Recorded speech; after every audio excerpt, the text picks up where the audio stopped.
መልእክቱ ምንድን ወደሚለው እንምጣ። እንግዲህ ምን አለ መሰለሽ፣ ያ መቼ ነው የሚሆነው? የፍርዱ ቀን ነው አይደለ? ሐዲሱ የትንሣኤ ቀን የፍርዱ ቀን ነው።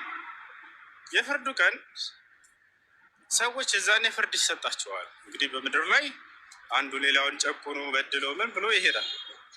የዛኔ ደግሞ ፍትህ ያገኛሉ፣ በአምላክ ፊት ፍትህ ይገኛል።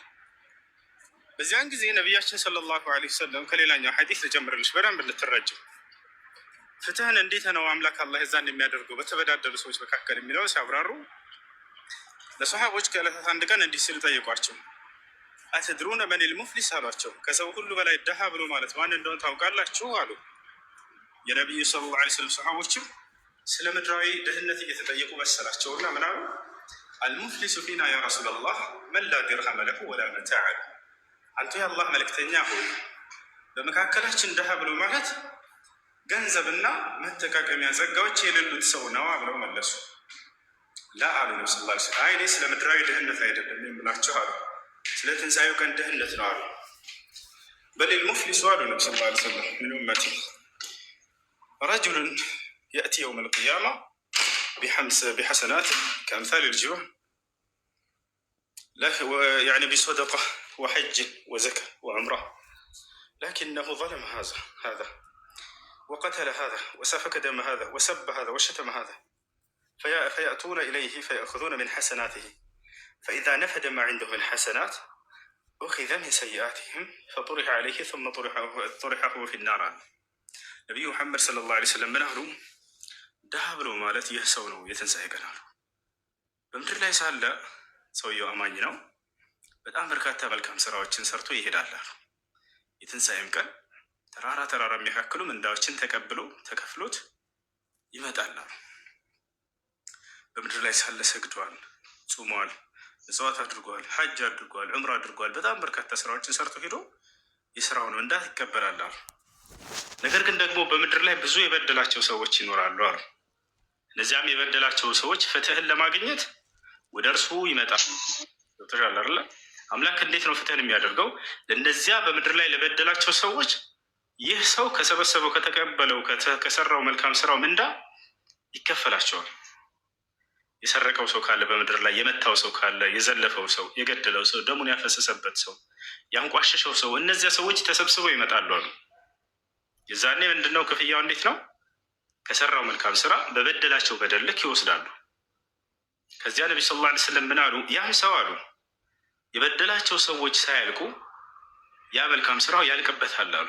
ከፍሎ በብቶሻል ያልቃል መልካም ስራው። ነገር ግን እነዚያ የበደላቸው ሰዎች ገና አላለቁ። ከዚያ ምን ይደረጋል አሉ? ሁለተኛ ፍትህ መንገድ ፈኢዛ ነፈደ ማ ዐንደሁ ሚን ሐሰናት አሉ።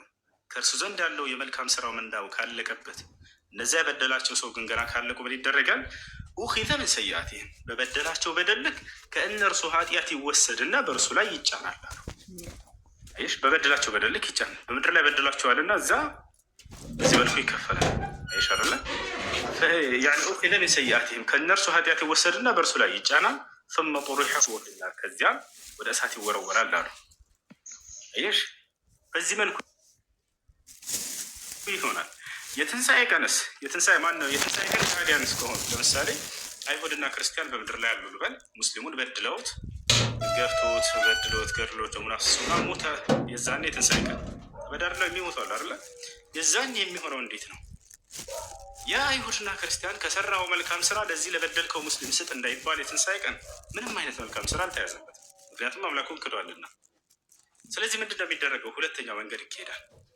ያን ሙስሊም በበደለው በደል ልክ ከሙስሊሙ በደል ይወሰድና በተበደለው በደል ልክ በዚህ በአይሁድና በክርስቲያኑ ላይ ይጫናል። ከዛ ወደ ጀሃነም ይገባል። አይሽ አይደለ? አሁን ጥያቄው ምንድን ነው? ያለ ኃጢአቱ ተጭኖበታል ወይ? ይሄ ከሆነ ደግሞ ፍትሃዊ አይደለም አምላክ የሚል ነበር አይደለ?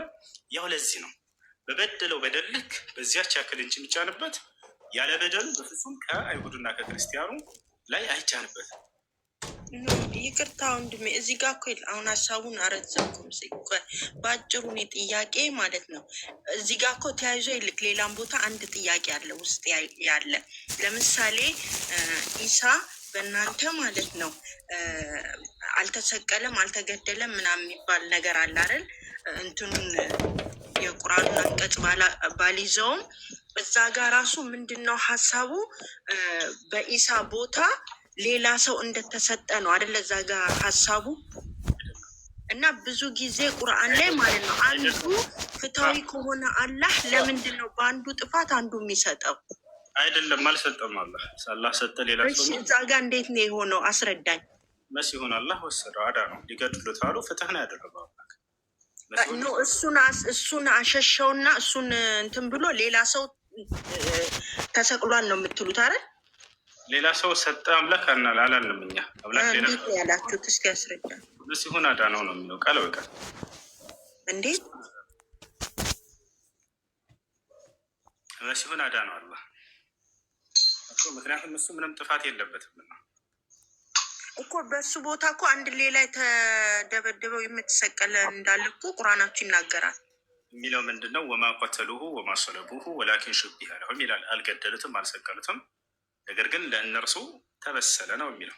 ለእነርሱ ለሰዎቹ መሰላቸውና የሰዎቹ ጥፋት ነው ያናደረ እኮ መሰላቸውና እዛ ጋር ግን ሌላ ሰው የተቀጣለው ያታን አምላክን አይመለከትም። አሁን ጥያቄው ምንድን ነው? አንቺ አምላክ ፍትሃዊ አይደለም ሌላን ሰው አሳልፎ ከሰጠረው ትክክል ነበርሽ፣ ነገር ግን እንደዛ አላደረገም አምላክ።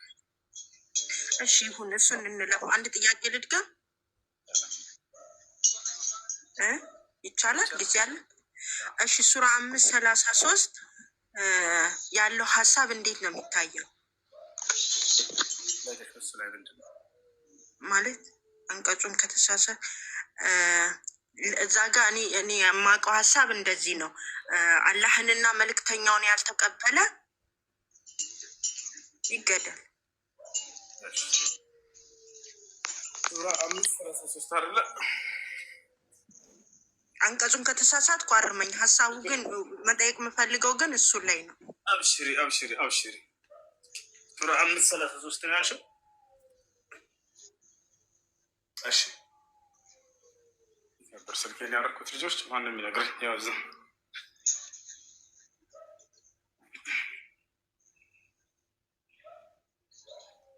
እሺ እሺ እሺ እሺ ሱራ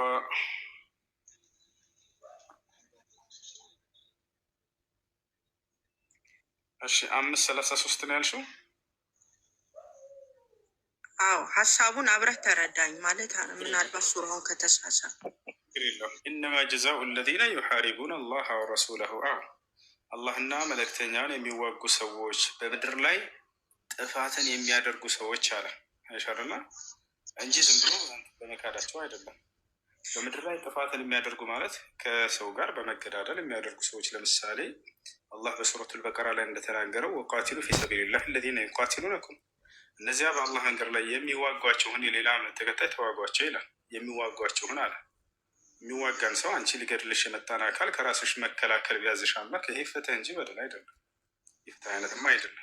ምክንያቱም ሊገድልሽ ነው የመጣው ሰውየው። ስለሚጋደሉ አካሎች ነው። ሱረቱል በቀራ ላይ ምዕራፍና ቁጥሩን ከፈለግሽ እሰጥሻለሁኝ።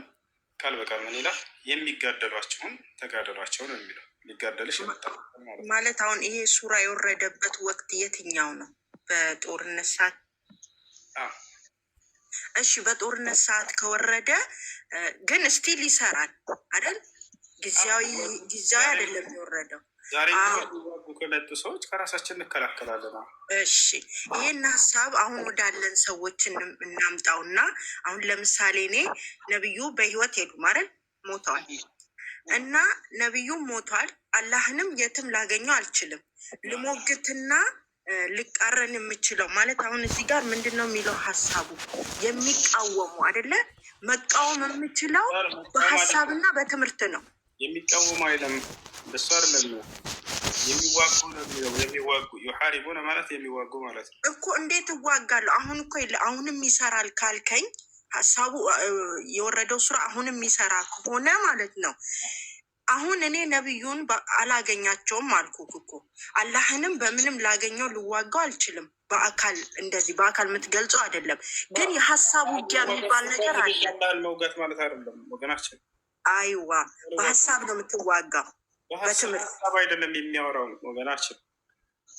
ጥፋት እያለ ነው ወደ አብራራው እዚያ ላይ ወየስዐውነ ማለት ፊል አርድ ፈሳዳ በምድር ላይ ጥፋትን ለማድረግ የሚሄዱ እያለ ነው። የተረጎምኩልሽ ነበር ቁርአኑን በቁርአን። ሌላ ቦታ ላይ ምን ይላል? ምንድነው ለጥፋት የሚሄዱ ሲባል የሚዋጉ ብሎ እዛው እንደገና ሁሉ በሌላም ቦታ ላይ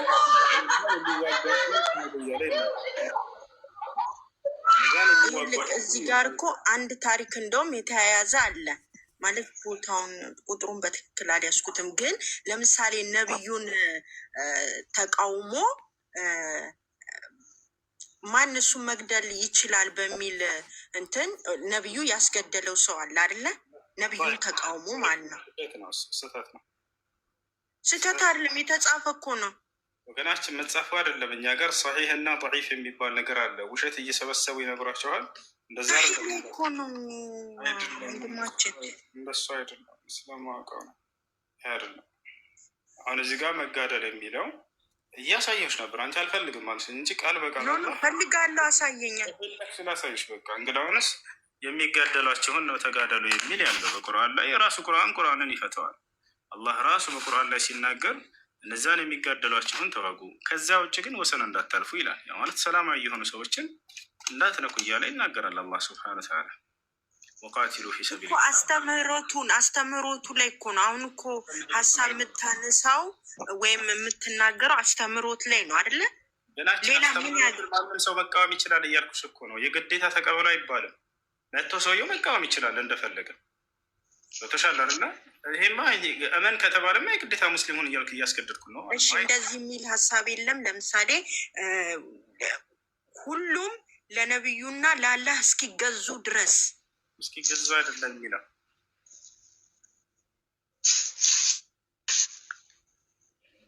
ያ ሰዎች ወደ አላህና ወደ መልእክተኛው እምነት ይጠራሉ። ቀጥተኛውን ትምህርት አስተምረኝ። ለምን መሰለህ? አንድ ነገር አምነህበት ሲሆን ነው አይደል ደስ የሚለው። እዚህ ጋር እኮ ማለት ነው ላሳይሽ ነበር። መጋደል የሚለውን አንቀጽ ከሆነ የምትፈልጊው እጥር ምጥን አድርጎ አላህ የሚጋደሏቸውን ተጋደሉ ብሎ ተናግሯል። እሱ ላሳይሽ አሳየኝ ላሳይሽ እና በሃይማኖት ማስገደድ የለም ብሎ ቃል በቃል ይናገራል። ሰው መጥቶ ሊተች ይችላል። ያንን ለምን ተችህ ብለን መቃወም አይቻልም። ሰውየው ገብቶሻል አይደለ? ያ መብት ነው። ሰውየው ያላመነበትን ነገር እኔ ነቢይ መሐመድ ነቢይ አይደሉም ብሎ ቢናገር በቃ መብት ነው። ሰውዬ ያን ሰው እኛ ያለብን ግዴታ ምንድን ነው? ማድረስ ነው። እውነታውን ለምን አላመነ? የነቢይነት መስፈርት እንደዚህ ናቸው። ምን ትፈልጋለህ? ከእርሳቸው ተአምር እናሳይህ ወይስ ምን እናሳይህ የሚለውን እኛ ደግሞ የማስረዳት ግዴታ ብቻ ነው ያለን። አሁን መጋደል የሚለውን ወቃቲሉ ፊ ሰቢልላህ አለዚነ ዩቃቲሉነኩም ይላል። ወቃቲሉ እሺ ምን ይላል አላህ ስብሐነሁ ወተዓላ ሱረቱል በቀራ 190 ላይ 190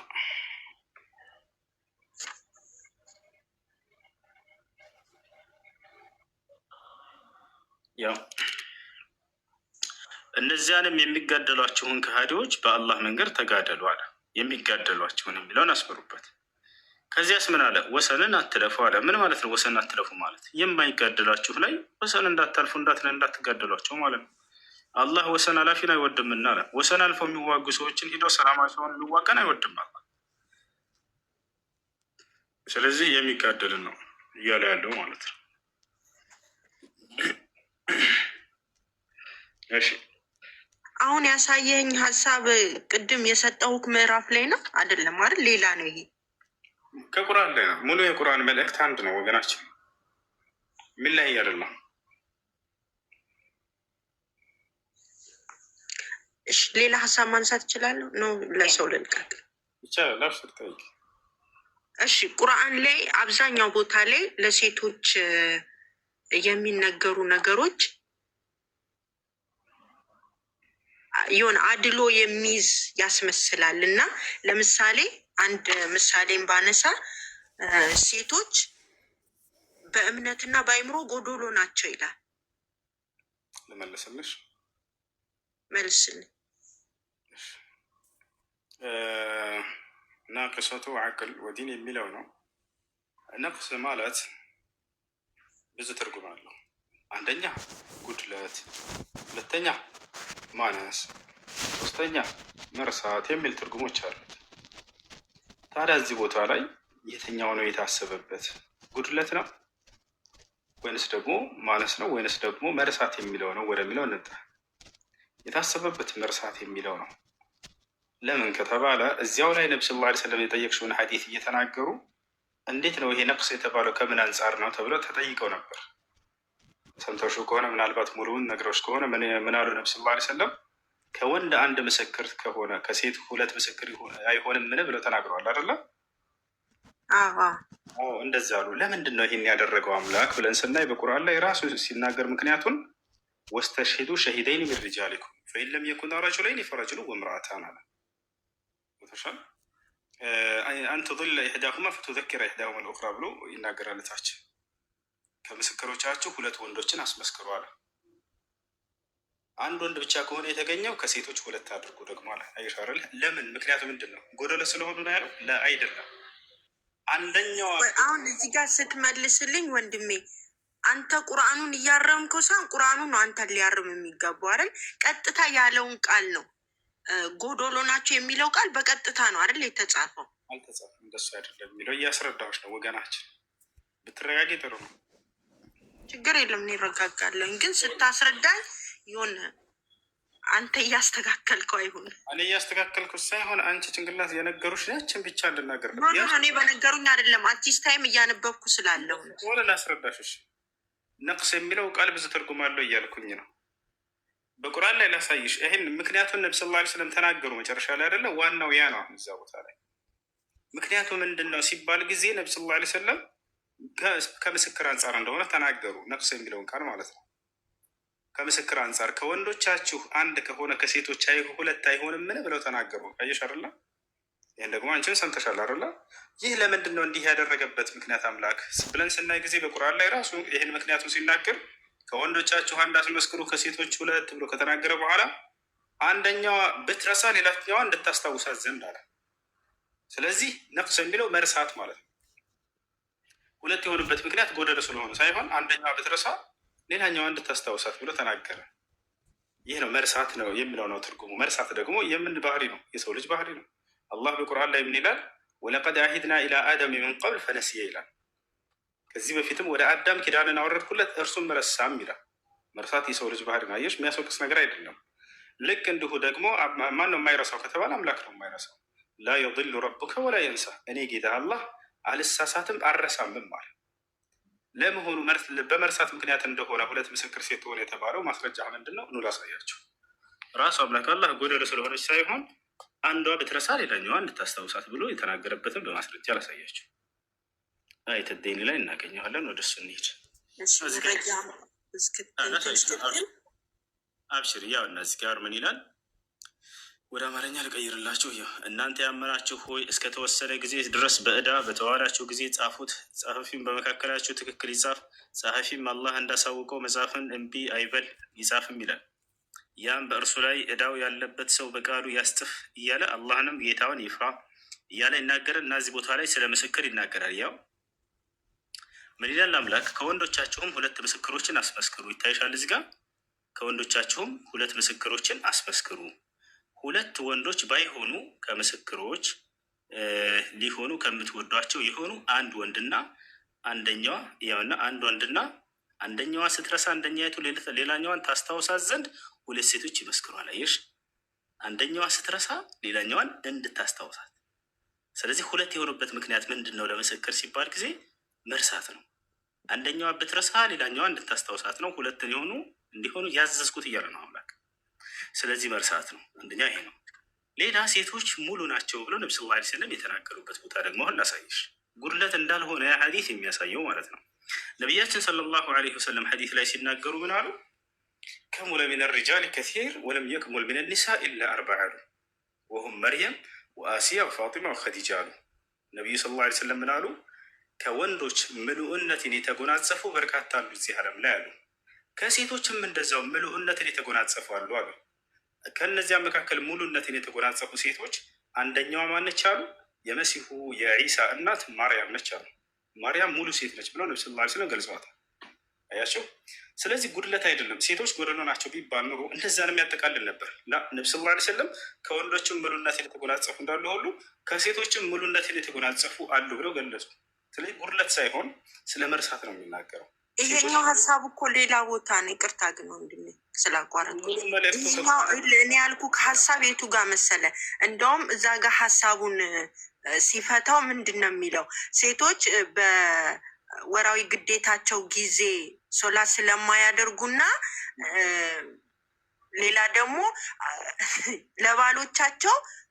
ባሎቻቸውን ስለማያመሰግኑ ነው የሚለው እንደውም ሲፈታው። እሱን ሀሳብ እኮ ነው ያልኩት። ዶሮ ነው የሚለው ቀጥታ ሲጽፈው ስለሚለው ነው። እሱ አይደለም። እሱ ሴቶች በጀሃነም ውስጥ ስለ ሴቶች እሳት ስለመብዛታቸው ምክንያት ሌላ ሀዲስ ነው አንተ የጠየቅሽ። መጀመሪያ የተናገርሽው አይምሮ ጎደሎ ብለው ስለሚነግሯቸው ነበር። እሱን ጨረሰ። የተባለበት ምክንያት ለምንድን ነው? አይምሮ ጎደሎ ብለው የሚነግሯቸው ጎደሎ ሳይሆን መርሳት ነው ብዬ አሁን እያሳየሁሽ ነው። እሱን ሁለት ምስክር ከሴቶች እንዲሆን ከወንዶች እኮ መርሳት ብላ ያስተካከልከው አንተ ነህ እንጂ እንትን አይደለሁም። ቁርአን ላይ እያሳየሁሽ እንደምንናሽ ነው ወገናችን። ተፍሲሩ እንደዛ ይላል። ተፍሲር አይደለም ጎዶሎ የሚለው መርሳት ብሎታል። ያውና እያሳየሁሽ ነው ቃል በቃል ሁለት ምስክር እንደሆነ ያዘዝኩበት ምክንያት አንደኛዋ ብትረሳ ሌላኛዋ እንድታስታውሳት ብሎ ያው አላህ ተናገረ። ከወንዶቻችሁም ሁለት ምስክሮችን አስመስክሩ። ሁለቱም ወንዶች ሌላ ሀሳብ ላንሳለን። ለምሳሌ እሺ ጋር አሁን ነቢዩ ከውሻ ጋር ሴት ልጅ ከውሻ ጋር ሲያመሳክሩ እንደውም እዛ ጋር አይሻ እንዴት እንደዚህ ይሆናል ብላ ያለችው እንደውም ዛሬ ያነበብኩት እሱ በጣም ጥሩ። ከሴት ግን እንደዚህ ያለ እውነት ቁርአኑ ከውሾች ጋር አያመሳስልም። ሀዲሱ ላይ ጠይቃለች። ገና አንዴ ተረጋጊ ልጨርስልሽ። እሺ አሁን የምጠይቃቸውን ጥያቄዎች ሁሉ አውቃቸዋለሁ። ምንድነው ሀዲስ የሚያወራው? ምንድን ነው? ሶላትን ስለሚሰብሩ ነገራቶች ዝርዝር እየዘረዘሩ ነው። ገብቶሻል አይደለ? ሶላትን የሚሰብሩ ነገራቶችን እየዘረዘሩ ነው። ገብቶሻል? አህያ አሉ፣ ከዚያ በኋላ ውሻ አሉ፣ ከዚያ በኋላ እንደገና ደግሞ ሴት አሉ። ይህ ምንድን ነው? ለምሳሌ የሆነ አስፋልት ላይ ሰውየው በዚህ ቦታ ላይ እንስሳትም ሆነ ሰውን ማለፍ ክልክል ነው አለ። እኔን ከእንስሳት ጋር እየመደበኝ ነው እንዲህ ብለን ጓንላለን አንል። ዝርዝር ነው። የሆነ አካል መጣና እነዚህ ነገራቶች እነዚህ የሚያበላሹ ነገራቶች ናቸው ብሎ ገለጸ። ታዲያ ወንድስ ለምን የለም ከተባለ በሌላ ሀዲስ ላይ ስለሆነ እንጂ ወንድም ያበላሻል ገልጸዋል። ከፈለግሽ ላሳይሽ እችላለሁ። እሺ እሱንም ሀሳብ እንተውና አሁን መቼም የሰው ልጅ ግብ አለው አይደለ? በህይወት ይሄ ምድራዊ ነገር የምንኖረው ነው። እናልፋለን፣ እንኖራለን። ግን መጨረሻው ነው ዋናው። የሚቀጥል ዓለም አለን እና አንተ አሁን መጨረሻ ጀነት ገባለሁ ብለህ ነው የምታስበው? ምን ማሰብ አምናለሁ። ታምናለህ? ነብዩ ግን አላመኑ። ያምናሉ። ላሳይሽ። አላው ለዓለም እኮ ነው ያሉት። እኔም እናንተም መጨረሻውን አናቅም እኮ ነው ያሉት። እንደሱ እሱ የሚለው የቁርአን አንቀጽ የጠየቅሽው ስለሌላ የሚያወራ ነው። ልንገርሽ እሱ ቁል ማ ኩንቱ ቢድዐን ሚነ ረሱሊ ወማ አድሪ ማ ይፍዐሉ ቢ ወላ ቢኩም ይላል። ስለ እኔና ስለ እናንተ ምን እንደሚሰራ አላውቅም ያሉበትን ነው አይደለ? እሱ የሚናገረው ስለ መለኮታዊ ራእይ ስለሚወርደው ነው። እዛው ቀጥሎ እዛው ላይ ወደ የትም አንቀጽ ሳንሄድ እዚያው ላይ ኢን አተቢዑ ኢላ ማ ዩሓ ኢለይ ይላል። ወደ እኔ የሚወረድልኝን ቃል ከመከተል በስተቀር እኔ ሌላ የማውቀው ነገር የለኝም አሉ። ያ ማለት ስለሚወረደው ራእይ ቀድሞ ያውቃል አያውቅም? ነቢይ አያውቅም። አምላክ ሲያወርድለት ጊዜ ነው ያን ራእይ ሊያውቅ የሚችለው። ገብቶሻል አይደለ? እንጂ ስለ ቀጣዩ ዓለም እጣ ፈንታ የሚናገር አይደለም። ስለ ቀጣዩ ዓለም እጣ ፈንታ ያውቃሉ ወይ? አዎ በደንብ ያውቃሉ። ጭራሽ የገነት ቁልፍ በእኔ እጅ ነው የሚከፈተው ብለዋል። ገነትን እኔ ነኝ የማስከፍተው ብለው ተናግረዋል። ኦኬ ስለኛስ ያውቃሉ ወይ? በደንብ ያውቃሉ። ከሰሃቦቻቸው መካከል አብረዋቸው ከነበሩ ምዕመናን ለናሙናነት ያክል አንተ የገነት ነህ አንተ የገነት ነህ ብለው ብዙ የመሰከሩላቸው አሉ። ላሳይሽ ከፈለግሽ። እዚህ ጋር ሀሳቡን በትክክል ፈተከዋል። ለምንድን ነው ታዲያሽ አላቅም ያሉት? ስለሚወረደው ራእይ አሁን ስለሚወረደው ነብይነት በተሰጣቸው ዘመን እስኪ ስለሚወረደው ራእይ ቀድሞ ማወቅ አይችልም አንድ ነብይ ሲወረድለት ጊዜ ነው። ገብቶሻል አይደለ? ስለዚያ እንጂ ስለ ቀጣዩ ዓለም አይደለም። ስለ ቀጣዩ ዓለም እንደሚያውቁና የገነትም እንደሚሆኑ ሁሉ ተናግረዋል። የገነትን ቁልፍ እኔ የማስከፍታት ሁሉ ብለው ተናግረዋል። ይሁንሽ ግን አጥጋቢ አይደለም። እኔ ማስረጃ ራሳይሽ ለምናገረው ንግግር ወይ በደንብ ያውቃሉ ወይ ነው አይደለ? በደንብ ያውቃሉ። የገነት በር አላቅም የሚሉት ስለ ምድራዊ ራእይ ነው። ላሳይ ከፈለግሽ ቁርአኑ ላይ ወደ እኔ ላይ የሚወረደውን ካልሆነ በስተቀር አላውቅም ይላሉ። ስለ መለኮታዊ ራእዩ አስመልክቶ እየተናገሩ እንጂ ስለ ቀጣዩ ዓለም አይደለም እያልኩኝ ነው። በቃ ላሳይሽ እንዳሁን የቁርአን አንቀጽ አንቺ የጠየቅሽው የት እንዳለ አውቀዋለሁ። የትን ስለ ራእይ ነው የሚናገረው። አንድ ነቢይ መለኮታዊ ራእይ የሚወረድለትን አምላክ ሳያወርድለት በፊት ሊያውቅ አይችልም። ስለዚያ እንጂ ስለ ቀጣዩ ዓለም ዕጣ ፈንታ ደግሞ የተናገሩትን ተናግረዋል ወይ? ያው ተናግረዋል። በተናጥል ስለኛ ሁሉ ስለ ትውልዳቸው ያውቁ ነበር፣ ይነግሯቸው ነበር። አንተ የገነት ነህ፣ አንተ የገነት ነህ እያሉ ያበስሯቸው ነበር። በደንብ ያውቃሉ። ያው ነው። እዚህ ጋር ምን ይላል? ይሄ ነው አንቺ አሁን እየጠየቅሽ ያለሽው። ከመልእክተኞችም ቢጤ የሌለኝ አይደለሁም፣ በእኔም በእናንተም ምን እንደሚሰራ አላውቅም። ከምን አንጻር ነው? ወደ እኔ የሚወረደውን እንጂ ሌላን አልከተለም። አይሻርላ እኔም ግልጽ አስፈራሪ እንጂ ሌላ አይደለሁም በላቸዋል። ስለሚወረደው ራእይ እንጂ እየተናገረ ያለው አውዱ ስለ ቀጣዩ ዓለም ዕጣ ፈንታ አይደለም። ምንም ስለ ቀጣዩ ዓለም እኔ ገነት ሁለ ገሃነም አላውቅም እያሉ አይደለም። በደንብ እንደሚያውቁ የተናገሩበትን ደግሞ ላሳይሻ። ነቢዩ መሐመድ ሰለላሁ ዐለይሂ ወሰለም የገነት በር በእኔ እጅ ነው የምትከፈተው ብለዋል። የትንሣኤ ቀን መጀመሪያ ገነት የምገባው እኔ ነኝ ብለው ተናግረዋል። ገብተሻል? የገነትን ትልቁን ክፍል የሚወርሱት እርሳቸው እንደሆኑ ሁሉ ተናግረዋል። ስለ እናንተስ ያውቃሉ ወይ ከተባለ፣ አዎ ስለኛም በደንብ አድርገው ነቢዩ መሐመድ ሰለላሁ ዐለይሂ ወሰለም ያውቃሉ። ከእኛ ለምሳሌ ለናሙናነት ያክል ከሰሃቦቻቸው ስማቸውን እየጠሩ አንተ የገነት ነህ፣ አንተ የገነት ነህ፣ አንተ የገነት ነህ ብለው ያበሰሩባቸውን ላሳይሽ።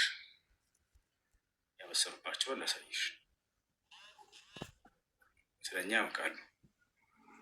ማን በገነት እንደሚኖር በደንብ አድርገው ያውቃሉ። እሱም ለናሙናነት ያክል ላሳየችው ማስረጃ ተኽሪጅ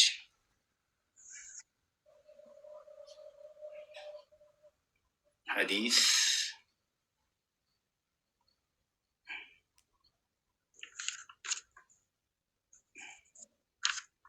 አቡበክር ፊል ጀና።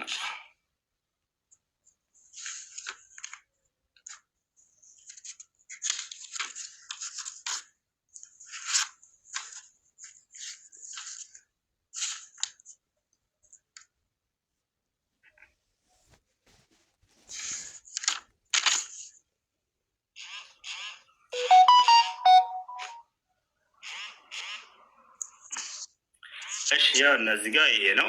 ወደ አማርኛ ልቀይርልሽ።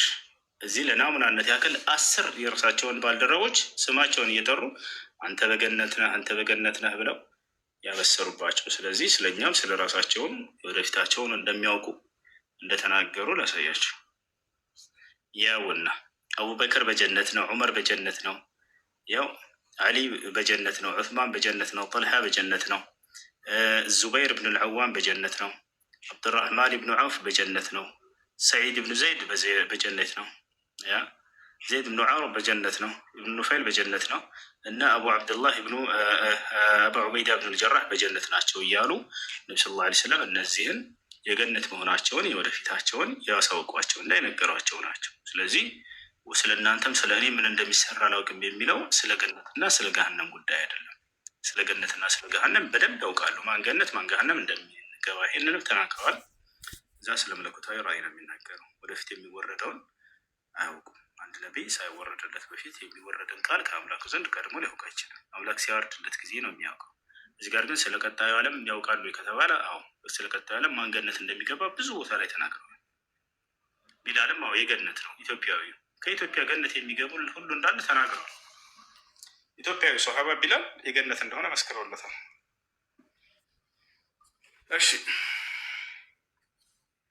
እሺ ግን ያው ሀሳቡ